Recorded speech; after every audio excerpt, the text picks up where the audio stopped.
The ballroom shimmered with excess. Golden chandeliers spilled light across polished mahogany floors where champagne bubbles sparkled like tiny stars inside crystal flutes. Strings from a live quartet filled the air, delicate and precise, the kind of music meant to remind guests of their own superiority. Laughter moved like perfume through the crowd, expensive, intoxicating, rehearsed. And then, cutting through it all, came a voice. Sharp, mocking, meant to wound. "Hey, Blackie, go serve." The words didn't just echo, they ruptured the evening. They didn't belong in the gilded air of chandeliers and violins, yet here they were slicing through the illusion of civility like glass shattering against marble. The sound of laughter followed, jagged and cruel, spreading across the floor until the elegance of the evening resembled nothing more than a gaudy circus. Heads turned, eyes shifted, whispers swirled like smoke. At the center of the storm stood Danielle Brooks. She did not wear sequins or diamonds to announce her presence.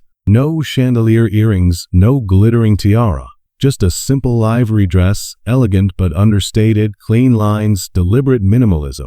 A phone rested in her hand. Her posture was upright, unflinching, her face calm, so calm it unsettled those who dared look closely. It was not the calm of indifference, but of command. True power doesn't need to shout. It waits. Across the ballroom, a circle of men in tailored tuxedos stood watching her like spectators at an uninvited performance. Their smirks widened, their eyes narrowing with the arrogance of men who thought they owned the room. One snapped his fingers toward her, the way you would summon a waiter for another glass of champagne. Another lifted his drink high as if in mock salute, his grin sharp and indulgent. The chandeliers glistened. Perfume lingered heavy in the air. But the weight of that single moment pressed down on everyone in the hall. Danielle slowly lifted her phone to her ear. Her voice was soft, measured, so quiet it barely seemed to travel past her lips. Yet it carried an authority that cut deeper than the cruel laughter ever could. "It's happening. Cancel the $900 million deal." Those nearby stiffened.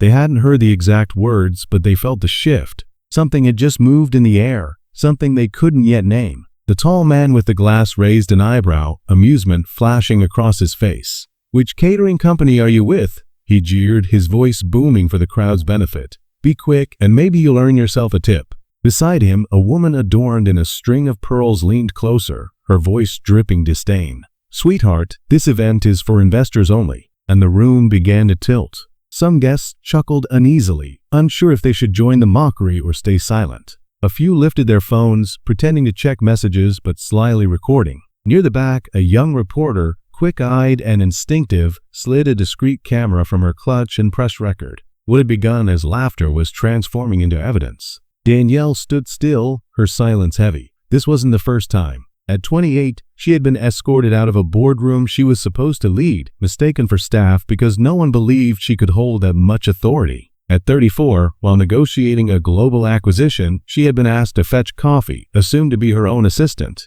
It was always the same insult, disguised as mistake, cloaked in arrogance. But tonight, she wasn't here to defend herself. Tonight, she would let their own ignorance become their undoing. The matriarch of the family stepped forward now, pearls gleaming against her neck like tiny white daggers. Her face was cold, her lips curled into practiced superiority. Without hesitation, she reached for Danielle's wrist, tore the access pass from it, and ripped it in two. The sound of paper tearing wasn't just a noise, it was a declaration. A violin string snapping mid-song, a chandelier crystal cracking under too much weight. "Get her out," the woman ordered, her voice low and merciless. The security guard by the entrance lifted his head, hesitating. He looked at Danielle, not at her dress, not at the torn paper, but at her eyes. And he froze. Danielle lowered her phone slightly, her gaze steady. Her words, when they came, were precise, unhurried, and chilling in their clarity. Priority one. Just 2 words.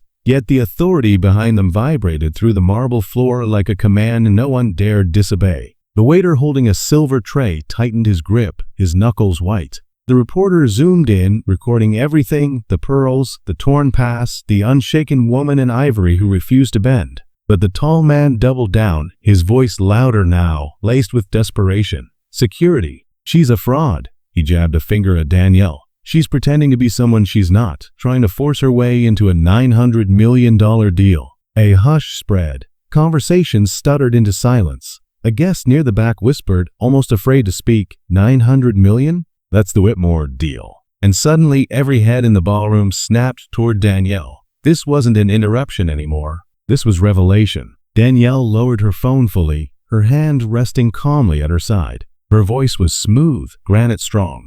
Confirm full withdrawal of capital. Redirect to Harlow Group. Notify both legal teams. The ripple was immediate. Phones buzzed. Faces turned pale. The waiter nearly dropped his tray. The young reporter's camera lens steadied, her pulse racing. She knew she wasn't just filming an argument. She was capturing history. The pearl-draped woman forced a smile, but her confidence faltered. Color drained from her cheeks. Danielle's gaze cut through her like steel. You spent the last 15 minutes mocking me. You tore my credentials. You called me a fraud. And not once, she paused, her voice ringing out beneath the chandeliers, did you ask my name. The silence that followed was suffocating. Even the violinist stopped mid-note. Every crystal above seemed frozen in place, suspended in judgment. And then Danielle spoke the words that detonated through the room like a bomb. I am Danielle Brooks, CEO of Brooks Global, the architect of the $900 million deal you're celebrating tonight.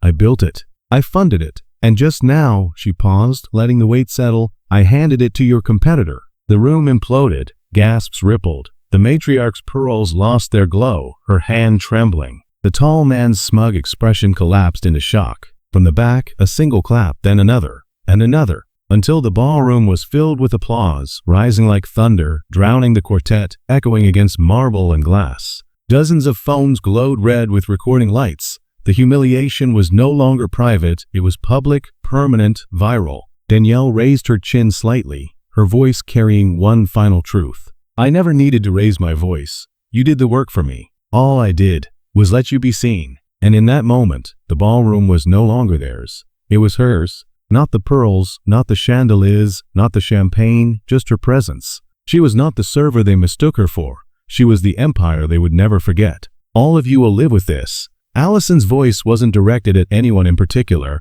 but her mic caught every syllable. Her remark carried through the crowd, punctuated by a new round of applause, this time louder, steadier. Phones stayed lifted, recording a moment that everyone in the room knew would travel far beyond these gilded walls. The Whitmore matriarch tried once more to salvage dignity. We can fix this, she said quietly, almost pleading. Danielle stepped forward, her movements deliberate rather than forceful. You wouldn't need to fix anything if you'd recognized me before I had to speak, if you treated even a stranger with dignity. But now, all you have left is the deal you destroyed. The words fell heavy, and silence rippled through the space. From the corner, the same catering staffer who had spoken earlier raised his voice again, firmer this time. You don't get to erase someone twice. The statement landed hard enough to draw nods. Even the security guard's posture shifted in quiet agreement. Danielle straightened, her voice calm but final. This conversation is over. So is your claim to my time. She turned toward the exit, the murmurs of the crowd trailing behind her like an undertow. The Whitmores, once pillars of untouchable wealth, now looked like stiff actors stranded in a play that had collapsed mid-scene. And then the real collapse began. A buzz from the tall man's phone. 3 missed calls from the board chair. A second later, the matriarch's clutch rang sharply. She didn't answer. Their advisor's phone lit up as well. He slipped into a corner, his whisper urgent, but his expression already defeated. The chain reaction was unmistakable. Damage control had begun, but it was unraveling in full view of the guests. Allison's lens caught everything, the frantic texts, the shifting body language, the investors drifting away. Couples who had been circling the Whitmores just minutes ago now quietly migrated toward Danielle's orbit. Even the string quartet began packing up their instruments, as if acknowledging the gala had ended the moment Danielle took command of the room. A server murmured to another, they're radioactive now. No one wants to be seen beside them. He was right. Across the room, Danielle's chief of staff, Rebecca, was already in quiet conversation with Harlow Group executives.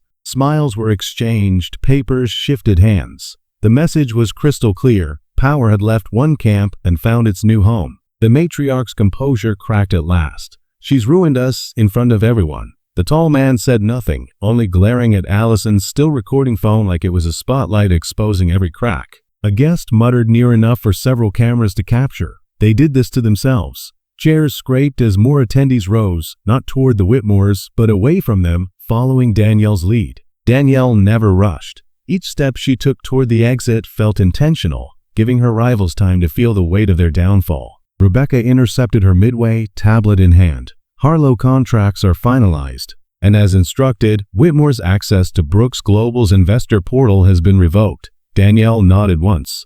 Good. Make sure every vendor and supplier knows before midnight. Rebecca typed quickly. Want me to copy in their legal team? Danielle's answer was cold and precise. Bury them. News was spreading in real time. Investors whispered to one another, she's freezing them out completely. Within moments, vendors received lockout notices. Danielle added without hesitation, send a statement to the press. Frame it as a values decision. Make it clear, we don't partner with people who humiliate others. The tap of Rebecca's finger hitting send was small, but its consequences stretched far. The matriarch sputtered, this is vindictive. Danielle finally faced her fully. No, this is leadership. If you think it's harsh, imagine standing here being told you didn't belong in a deal you built. A champagne flute passed by on a tray. Danielle took one with quiet ease, raising it slightly toward the Harlow table. Send them another. Congratulations are in order. Across the ballroom, Harlow executives lifted their glasses in reply. The transfer of loyalty was complete.